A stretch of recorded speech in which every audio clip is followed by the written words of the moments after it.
Dios les bendiga, hermanos. Les saludo en el nombre poderoso de Jesucristo y espero que hayan tenido una semana llena de bendiciones y llena de comunión con Dios. En el día de hoy vamos a tocar un tema que pocas veces nos gusta tocar, pero que la Biblia lo menciona y lo he titulado Recuerda que morirás. Eh, por esta época, en medio de esta crisis mundial que hay de pandemia, todos los días amanecemos con noticias que nos impactan o nos han empezado a dejar de impactar de manera sorprendente.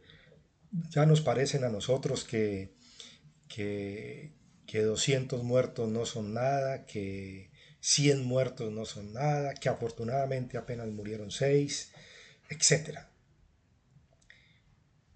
Pero ¿cuántos de nosotros hemos pensado que hoy posiblemente hemos visto la última luz del día en esta tierra? En otras palabras, ¿cuántos de nosotros pensamos todos los días que vamos a morir?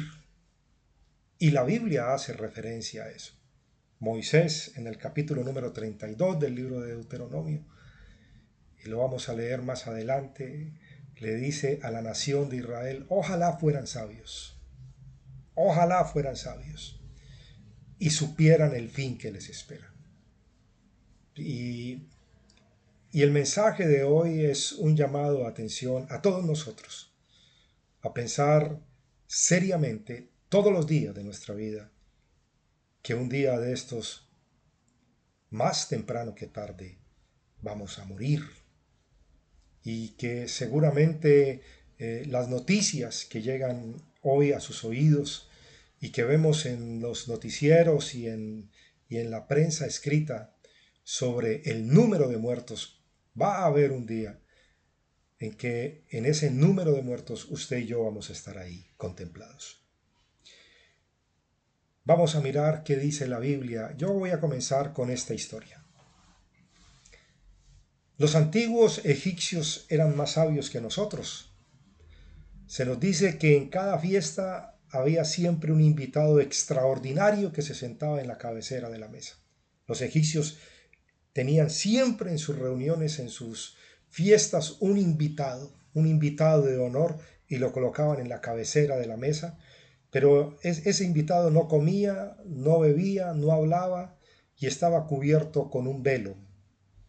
Era un esqueleto que habían colocado allí para advertirles a los invitados, a los que se estaban divirtiendo, a los que estaban felices, que aún en sus festines debían recordar que la vida tendría un fin. Y posiblemente usted hoy se levantó de su cama y si se acordó le dio gracias a Dios por un nuevo día. Pero yo no sé si usted tuvo el tiempo necesario para inclinar su cabeza y meditar por unos minutos que posiblemente sería el último día de su vida. Moisés dice en el capítulo número 32, versículo 29, como decía anteriormente: ojalá fueran sabios y comprendieran esto y se dieran cuenta del fin que les espera. Ojalá fueran sabios. Y cuando usted y yo recordamos que vamos a morir, pueden ocurrir tres cosas que favorecen a nuestra vida cristiana.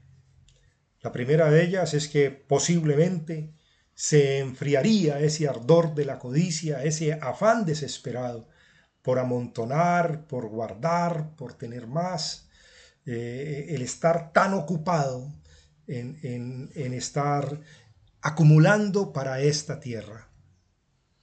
Ese ardor por tener ese ardor de codicia por amontonar, por estar supliendo para esta vida temporal.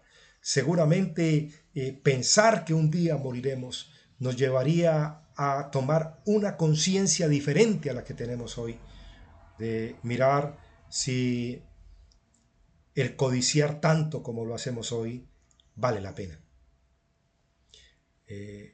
La Biblia dice que nada nos vamos a llevar a la tumba. Pablo le escribe a Timoteo y le dice, nosotros nacimos sin nada e igualmente descenderemos a la tumba sin nada.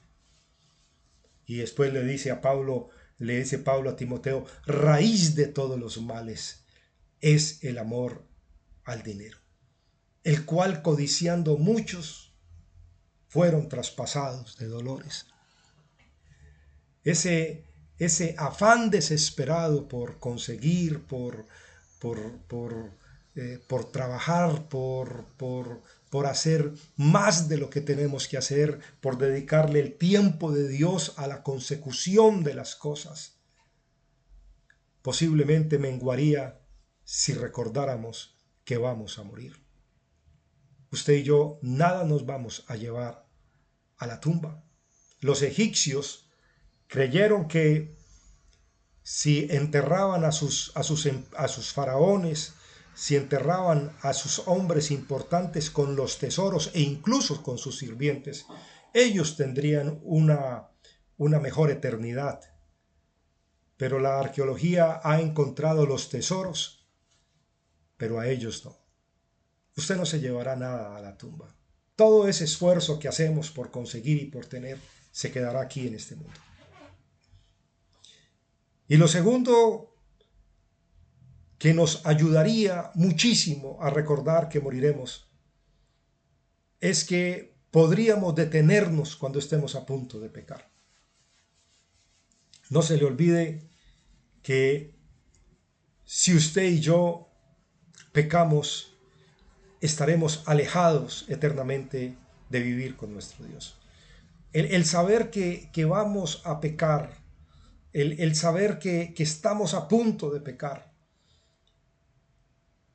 nos puede llevar a reflexionar si ese será el último pecado que usted haga en esta tierra. Cuando usted piensa en la muerte, usted tendrá necesariamente que entender que en el momento en que va a pecar, usted tendrá que también pensar si tendrá la oportunidad de volverse a poner en paz con Dios. Pensar en la muerte nos puede llevar a detenernos en el momento en que vamos a pecar. Porque seguramente no vamos a tener tiempo de ponernos en paz con Dios. Usted y yo no lo sabemos. Usted y yo no conocemos el próximo segundo de nuestra vida. Podríamos detenernos cuando estemos a punto de pecar el solo hecho de pensar en la muerte. Entender que el pecado nos alejaría eternamente de Dios. Y aquí aparece el tercer punto. Cuando pensamos en que vamos a morir, y lo pensamos en serio, nos vamos a preparar para el encuentro con nuestro Dios. El pensar en la muerte nos puede llevar a tener una vida de expectativa para encontrarnos con nuestro Dios y seguramente así como nos vamos y nos alistamos cuando llegue el día en que vamos a ir a pasear y a hacer unas vacaciones al sitio donde más hemos querido ir, y entonces alistamos las maletas, compramos lo que necesitamos, estamos pendientes de que ese día llegue, miramos constantemente el tiquete aéreo, en qué vuelo nos toca, en qué hotel nos vamos a quedar, cuántas cosas tenemos derecho en ese plan de vacacional. Cuando usted y yo pensamos en la muerte, también se nos va a despertar el interés de prepararnos para el encuentro con nuestro Dios. Seguramente vamos a tener una actitud diferente frente a la eternidad. Vamos a vivir expectantes para entender qué nos espera más allá de esta vida. Por lo tanto, si usted y yo pensamos en morir, vamos a tener ganancias espirituales muchas ganancias espirituales. Lo primero que tenemos que hacer también, cuando pensamos en la muerte, es consideremos qué es la muerte. Y lo primero que usted tiene que hacer para considerar qué es la muerte está en el libro de Hebreos, capítulo número 9, versículo 27. La Biblia dice que está establecido que los hombres mueran una vez y después de esto el juicio. O sea, está determinado, está firmado por Dios que usted y yo vamos a morir. Yo leía esta semana que en el mundo mueren más o menos 160,000 personas diariamente por enfermedades y se supone que mueren otras 40,000 o 50,000 por causas de violencia o accidentes. En promedio mueren 210,000 personas diariamente. Diariamente mueren en promedio 210,000 personas. Eso significa que cada minuto en el mundo, en el mejor de los casos, mueren 12 personas. 12 personas. Nosotros llevamos más o menos 5 minutos en esta enseñanza. Ya han muerto 60 personas en el mundo. Está establecido, dice la Biblia, está establecido, está determinado por Dios que el hombre muera una sola vez. Y después de esto, el juicio. Y cuando consideramos la muerte, tenemos que considerar su origen. ¿Por qué tengo que morir? Y la respuesta aparece en la Biblia, el pecado. Dios no hizo al hombre para que muriera. Dios, cuando formó a Adán y a Eva, los hizo con la intención de vivir eternamente. Pero el pecado hizo que la muerte entrara a la vida del hombre. El día que de él comieres ciertamente morirás. Adán decidió desobedecer a Dios y por causa del pecado entró la muerte.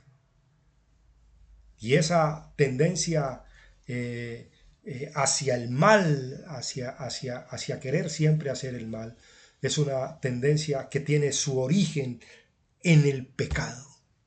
El ser humano nace con la tendencia al mal. Por eso Pablo le escribe a la iglesia de Roma y le dice, por cuanto todos pecaron, están destituidos de la gloria de Dios. Y entonces viene la segunda consideración, la certeza. Usted puede haber escapado de enfermedades. Usted puede haber escapado de muchas cirugías, de muchos accidentes. Usted pudo haber escapado de muchas situaciones en donde no murió. Pero la muerte tiene una flecha que finalmente dará en el centro de su corazón. Finalmente usted y yo vamos a morir. Hay una certeza, está establecido. Es indudable que usted va a morir y que yo voy a morir. Ahora, ¿cuándo vamos a morir? El capítulo 17 del libro de los Hechos, Pablo, estando ahí en Atenas, le dice a los atenienses que Dios ha prefijado el tiempo y los días de habitación del hombre en esta tierra. Él ha ordenado la hora en la que usted va a expirar. El pastor Spurgeon,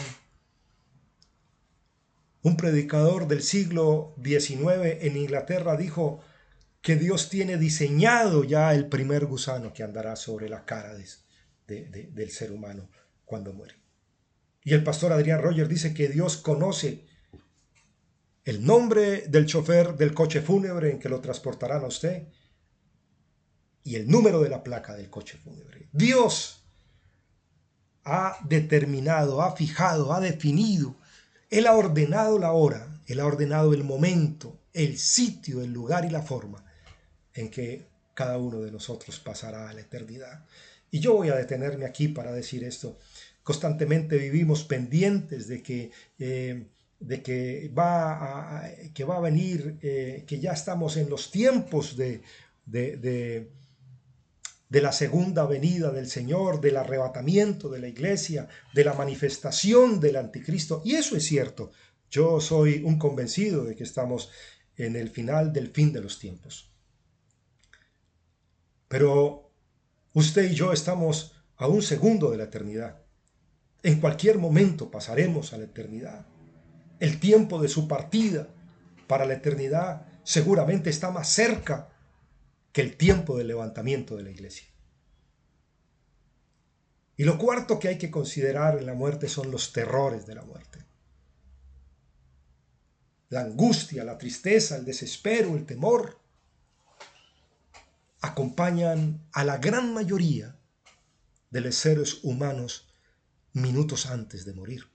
Yo estudié con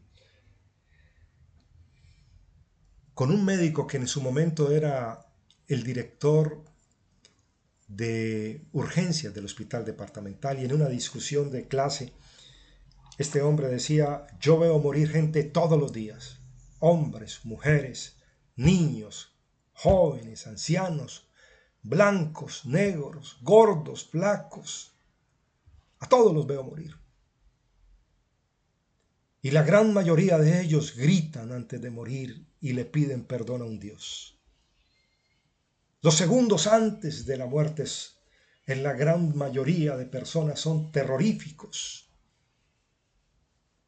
Hay una gran angustia, una gran tristeza, un gran desespero por desprenderse de este mundo físico.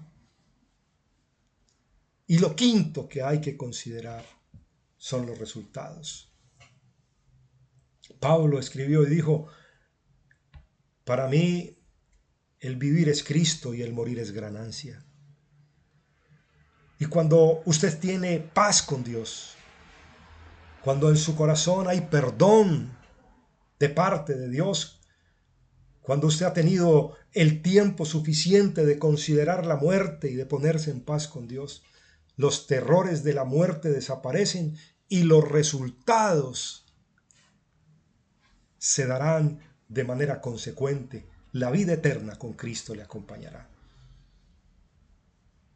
Daniel escribió y dijo que unos despertarán para vida eterna y otros para condenación eterna. En el día de la resurrección de los muertos, unos despertarán para vida eterna y otros para condenación eterna. Y yo estoy convencido que los que despertarán para condenación eterna tuvieron momentos antes de morir llenos de angustia, tristeza y desespero. Pero los que despertarán para vida eterna con nuestro Señor, seguramente habrán muerto con paz, con ilusión, sin desespero.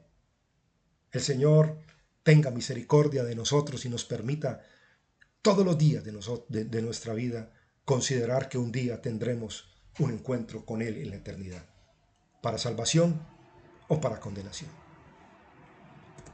Lo segundo, las advertencias de la muerte. Salomón escribe en el libro de Eclesiastés, en el capítulo número 7, y en el versículo número 2, y dice: es mejor ir a la casa de luto que a la casa del banquete. Es mejor estar en un velorio que en una fiesta. Es mejor estar en un velorio que en una reunión familiar llenos de alegría. Porque en el velorio usted considera la brevedad de la vida. Usted piensa que posiblemente llegará un día en que usted será el que esté ahí en el féretro. Y la muerte nos advierte. La muerte de un ser cercano nos advierte a mucho. Cuando se muere un familiar nuestro, joven, niño, anciano, esa muerte nos tiene que impactar, nos tiene que advertir, nos tiene que llamar la atención, a decirnos que en cualquier momento nosotros podemos estar ahí. La muerte de muchos por todos lados, todos los días oímos noticias. Ayer leíamos la noticia de este actor estadounidense, murió a los 43 años de un cáncer de colon. Nadie, la gran mayoría de personas no sabíamos. La semana pasada murió un empresario en el Valle del Cauca. 58 años lo mató el COVID. Y todos los días oímos de que murió alguien cercano, que murieron tantas personas.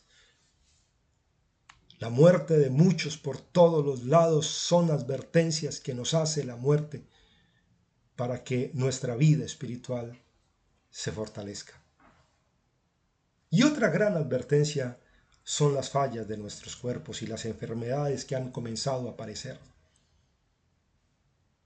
Su enfermedad y mi enfermedad, crónica o no crónica, los resultados de los exámenes de laboratorio, los años que han pasado.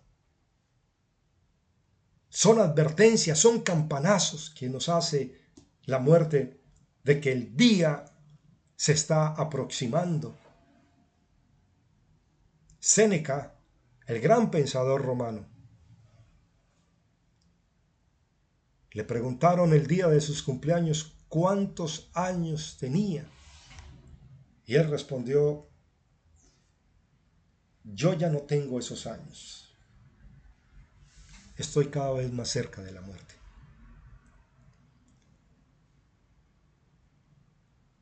Seguramente las advertencias de la muerte han pasado inadvertidas por nuestras vidas o pasan inadvertidas por nuestras vidas. Y son noticias más. La muerte de un ser cercano nos lleva solamente a sentir cierto pesar, y la muerte de muchos por todos los lados también nos llevan a sentir cierto pesar, y posiblemente las enfermedades que llevamos en nuestros cuerpos nos llevan a preocuparnos un poco, pero no a buscar más de Dios. Y esas advertencias están ahí todos los días. Y todos los días están en nuestra cara, restregándonos la gran realidad de que un día moriremos. Ojalá fueran sabios, dijo Moisés, ojalá fueran sabios y supieran el fin que les espera. Ojalá fueran sabios, ojalá fuéramos sabios, ojalá entendiéramos que hoy puede ser nuestro último día en esta tierra. Y si no es el último día en esta tierra, hoy también puede ser el día de la venida de nuestro Señor Jesucristo. Y la pregunta es, ¿usted y yo estamos preparados para una de las dos cosas?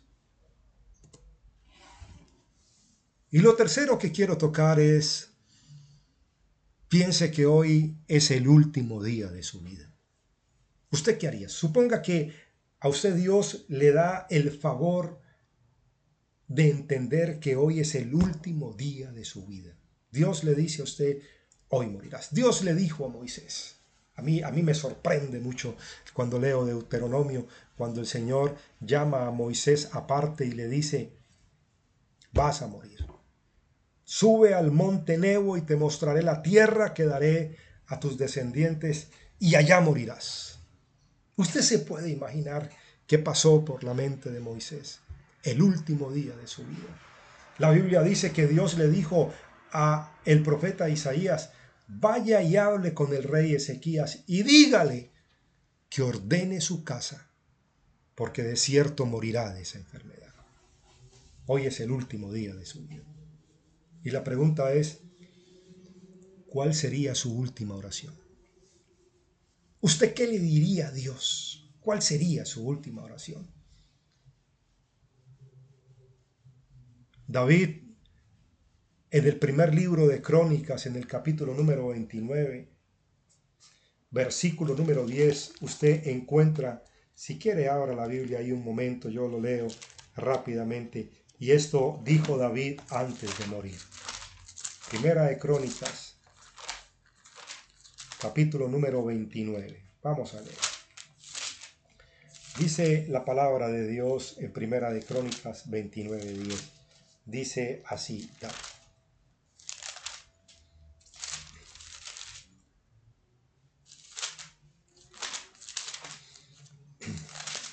Dice así: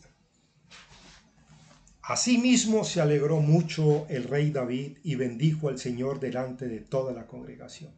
Y dijo David: Bendito seas tú, oh Señor Dios de Israel, nuestro Padre, desde el siglo y hasta el siglo. Tuya es, oh Señor, la magnificencia, el poder, la gloria, la victoria y el honor, porque todas las cosas que están en los cielos y en la tierra son tuyas. Tuyo, oh Señor, es el reino, y tú eres excelso sobre todo. Las riquezas y la gloria proceden de ti, y tú dominas sobre todo. Y en tu mano está la fuerza y el poder, y en tu mano el hacer grande y el dar poder a todos. Ahora pues, Dios nuestro, nosotros te alabamos y loamos tu glorioso nombre. Porque ¿quién soy yo y quién es mi pueblo para que pudiésemos ofrecer voluntariamente cosas semejantes? Y usted encuentra a David reconociendo a Dios en absolutamente todo. En la última hora de su vida, su oración fue un reconocimiento total de la grandeza de Dios. En últimas, David está diciendo: Señor, yo no hice nada. Más adelante, si usted sigue leyendo en su casa todo el capítulo número 29 del versículo 10 en adelante, usted encontrará que David dice: de lo recibido de tu mano, de eso te damos. En otras palabras, Señor, nada de lo que yo tengo en el banco, nada de las riquezas que he amontonado son mías, todas me las diste tú, y de eso te doy. Y seguramente David pensó en su última oración: todo el tiempo que estuve cuidando las riquezas tuyas y pensé que eran mías. ¿Cuál sería su última oración? Lo segundo es: ¿cuáles de sus seres queridos estarán con usted en el último momento de su vida? ¿Los alcanzará a ver?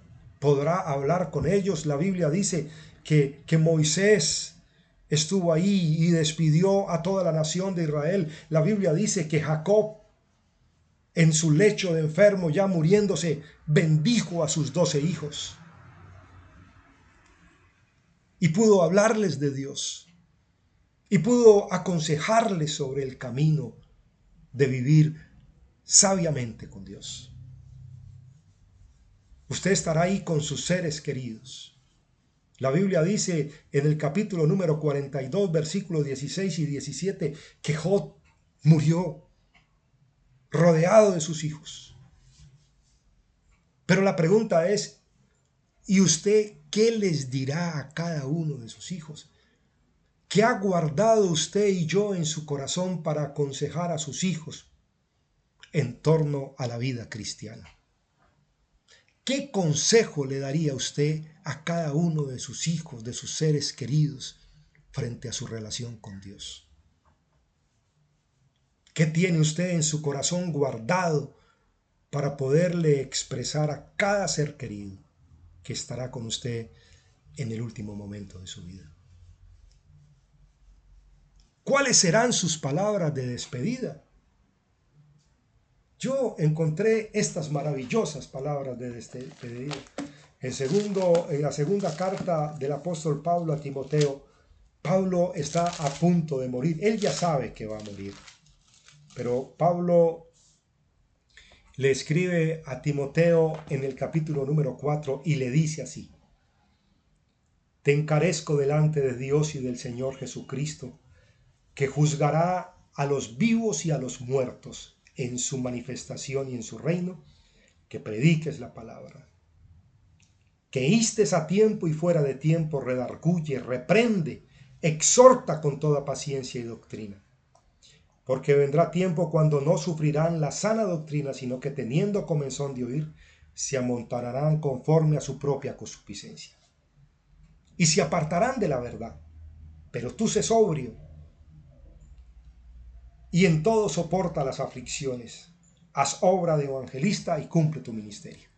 Y después le dice: porque yo ya estoy para ser sacrificado y el tiempo de mi partida está cercano.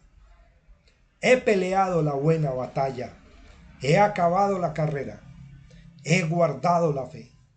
Por lo demás, me está guardada la corona de justicia, la cual me dará el Señor, juez justo en aquel día, y no solo a mí, sino también a todos los que aman su venida. Pablo estaba convencido de que una vez tuviera su último aliento en esta vida, lo único que le tenía reservado de ahí para adelante el Señor era la corona de justicia. Sus últimas palabras de despedida fueron: he guardado la fe. He guardado la fe. ¿Cuáles serán sus palabras de despedida?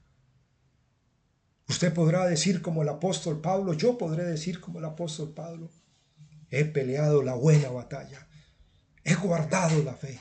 Solo me espera la corona de justicia que el Señor tiene preservada para los que aman su venida. ¿Cuáles serán sus palabras de despedida?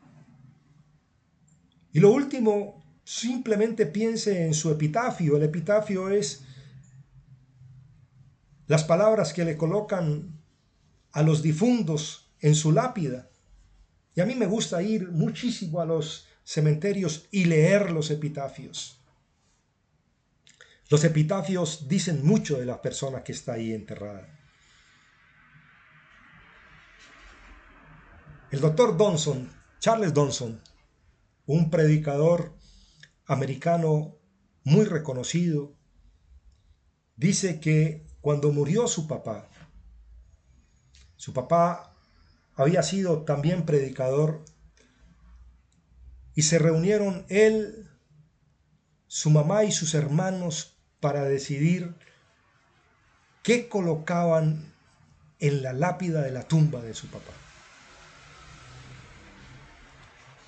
Y todos llegaron a la misma conclusión, sin siquiera debatir mucho. Y la conclusión fue colocar estas palabras: él oraba. Qué bonito eso. Él oraba. Ese era el epitafio. Él oraba. Ahí no colocaron: él fue el mejor padre del mundo, él fue el mejor esposo del mundo. No, él oraba. Era un hombre de oración. Qué bonitas palabras, qué bonita reseña para distinguir a alguien. Él oraba. Simplemente para reflexionar. 3 versículos para reflexionar. Y con esto terminamos, mi querido Señor, hermanos.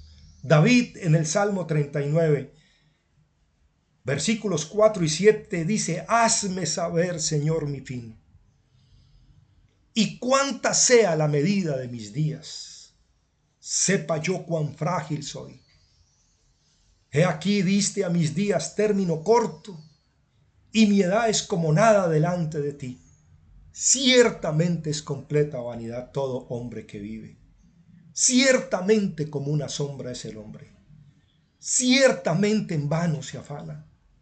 Amontona riquezas y no sabe quién las recogerá. Ahora, Señor, ¿qué esperaré? Mi esperanza está en ti. Y el Señor Jesús le escribe a sus discípulos y les dice en el capítulo 6 de Mateo: no hagáis tesoros en la tierra, donde la polilla y el orín corrompen y donde ladrones minan y hurtan, sino haceos tesoros en el cielo, donde ni la polilla ni el orín corrompen y donde los ladrones no minan ni hurtan, porque donde está vuestro tesoro, allí estará también vuestro corazón. No hagáis tesoros en la tierra, no se la pase toda la vida haciendo tesoros en la tierra. No solamente de pan vivirá el hombre. Y Eclesiastés 9:12 dice: porque el hombre tampoco conoce su tiempo. Como los peces que son presos en mala red, y como las aves que se enredan en lazo, así son enlazados los hijos de los hombres en el tiempo malo, cuando cae de repente sobre ellos. El hombre tampoco conoce su tiempo. Hazme saber, Señor, mi fin, y cuánta sea la medida de mis días. Esa era una oración de David muy fuerte. ¿Cuántos son los días que me quedan, Señor? Que yo pueda sentir cuán frágil soy. En cualquier momento me puedo ir de este mundo para la eternidad. Señor, enséñame a reflexionar, a ser sabio, contando mis días para ponerme en paz contigo. Sepa yo cuán frágil soy. Y es un tiempo, es un momento histórico, es un momento de reflexión. Esta pandemia nos tiene que llevar a todos a ser más sabios, a pensar el fin que nos espera. Usted y yo vamos a morir un día. La pregunta es, ¿usted está listo para encontrarse con la eternidad? ¿Usted está listo para partir de este mundo? ¿Usted espiritualmente está listo? Que el Señor nos bendiga, que el Señor nos guarde, que el Señor nos ayude, que el Señor nos lleve a pensar si estamos listos y si no estamos listos, que el Señor sensibilice nuestra mente y nuestro corazón para buscarle de todo corazón. Que Dios les bendiga, hermanos míos, que Dios les guarde y les proteja.